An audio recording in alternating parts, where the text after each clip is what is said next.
2024 সালে টানা 3 বার দুর্গাপুজো হবে। এক বছরেই এক ক্যালেন্ডারে তিনবার পুজোর সময় উল্লেখ রয়েছে। বিরল হলেও চরম বাস্তব। গোটা রাজ্যে 3 বার হবে মায়ের আগমন। কিভাবে সম্ভব এমনটা? কবে কবে হবে এই পুজো? দেখুন, এক বছরে একসঙ্গে 3 বার হবে দুর্গাপুজো। এমনটা কি সম্ভব হতে পারে? শুনেই খটকা লাগছে, তাই না? বিশ্বাস না হলেও 2024 সালে অর্থাৎ চলতি বছরে এমনই বিরল এবং মহাজাগতিক ঘটনা ঘটতে চলেছে। এই প্রথম বাঙালিরা পরপর 3 বার দুর্গাপুজো উদযাপন করতে চলেছেন। তবে অনেকেই এই বিষয়টি নিয়ে সন্দিহান। সকলেই জানতে চাইছেন কিভাবে এমনটা সম্ভব। চলুন খুলে বলা যাক। ঘটনাটির সূত্রপাত 1431 বঙ্গাব্দের নতুন পঞ্জিকাকে ঘিরে।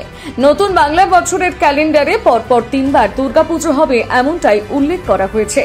সাধারণত দুর্গাপুজো বছরে 2 বার হয়। একবার হয় বসন্তকালে, যাকে বাসন্তী দুর্গাপুজো বলা হয়। অন্যদিকে আরেকবার হয় শরৎকালে, যাকে ভগবান শ্রী রামচন্দ্রের অকাল বোধন নামে চিনি আমরা। 1431 বঙ্গাব্দে অর্থাৎ নতুন বছরে বাসন্তী পুজো 2 বার হবে। আসলে 1430 চৈত্র মাসে যে বাসন্তী পুজো, সেটি এবার 1431 হয়েছে। কারণ 1430 যেই সময় বাসন্তী পুজো হওয়ার কথা ছিল, সেই সময় মলমাস পড়ে যায়, আর মলমাসের কোনো প্রকার পূজার্চনা হয় না। সেই কারণে 1430 বাসন্তী পুজো, সেটি 1431 15 এপ্রিল, যেদিন রামনবমী পালিত হয়েছে, সেদিন অনুষ্ঠিত হয়েছে। অর্থাৎ 1430 বাসন্তী পুজো এবার 1431 বৈশাখে সম্পন্ন হয়েছে। আবার 1431 বাসন্তী পুজো সম্পন্ন হবে আসন্ন চৈত্র মাসে। এই হিসেবে দেখতে গেলে টের পাবেন এই বছর বাসন্তী পুজো 2 বার হচ্ছে। ইতিমধ্যে একবার হয়ে গিয়েছে, তবে অনেকেই 15 এপ্রিল প্রথম দুর্গাপুজোর আমেজ সেভাবে টের পাননি।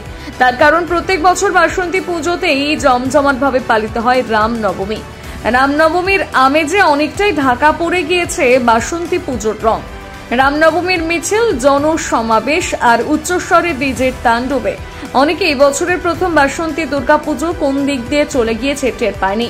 এখন বাকি আছে শারদীয়া দুর্গোৎসব।